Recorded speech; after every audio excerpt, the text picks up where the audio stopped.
Hello friends. அவளின் ஏக்கம் சிறுகதை. ஒரு பெண் தன் விரும்பிய பையனை திருமணம் செய்ய முடியவில்லை. ஏனென்றால் தன் குடும்பம் முதலில் அதை ஏற்க மறுக்கும், பின் சமுதாயம் அதை ஏற்க மறுக்கும். இதுதான் ஒரு பெண்ணின் நிலைமை. அம்மா, நான் ஒரு பையனை லவ் பண்ணுறேன். உங்கள் சம்மதத்தோட கல்யாணம் பண்ணலான்னு நினைக்கிறேன் அம்மா. என்னது, லவ் பண்ணுறியா? எவ்வளவு தைரியம் உனக்கு? என்கிட்டே வந்து சொல்கிறாத. அவன் யார், என்ன ஜாதி, என்ன குலம், என்ன கோத்திரம்னு உனக்கு தெரியுமாடி முதல்ல? சாரி அம்மா, நான் அதை பார்த்தெல்லாம் லவ் பண்ணலை. என்னை புரிந்து கொண்ட ஒரு நல்ல மனிதனாக இருந்தால் போதும் தான் நான் நினைக்கிறேன். உனக்கு எவ்வளவு கொழுப்புடி, இதை என்கிட்டயே வந்து சொல்லுவியா?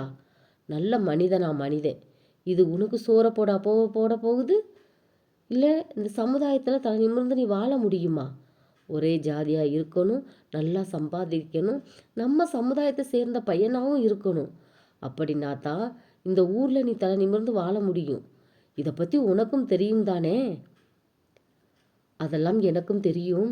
ஜாதி குலம் கோத்திரம்னு வாழ்கிற இந்த ஊரில் நான் வாழ விரும்பலை.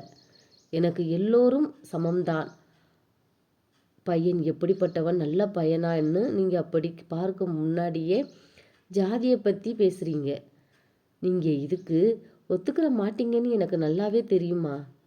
ஆமாடி, நீ எவனையாவது கூட்டிகிட்டு வந்து லவ் பண்ணுறேன், கல்யாணம் பண்ணிக்கிறேன்னு சொல்லுவ. நான் அதற்கு ஒத்துக்கணுமா? ஏன் என் உயிரே போனாலும் நான் இந்த கல்யாணத்தை ஏற்றுக்கிற மாட்டேன். முதல்ல அதை நீ புரிஞ்சுக்கோ. சரி சரி, நீங்கள் ஒத்துக்கிற வேண்டாம். நான் என் வாழ்க்கையை பார்த்துக்கிட்டு போகிறேன். இனி எனக்கும் உங்களுக்கு எந்த சம்மந்தமும் இல்லை.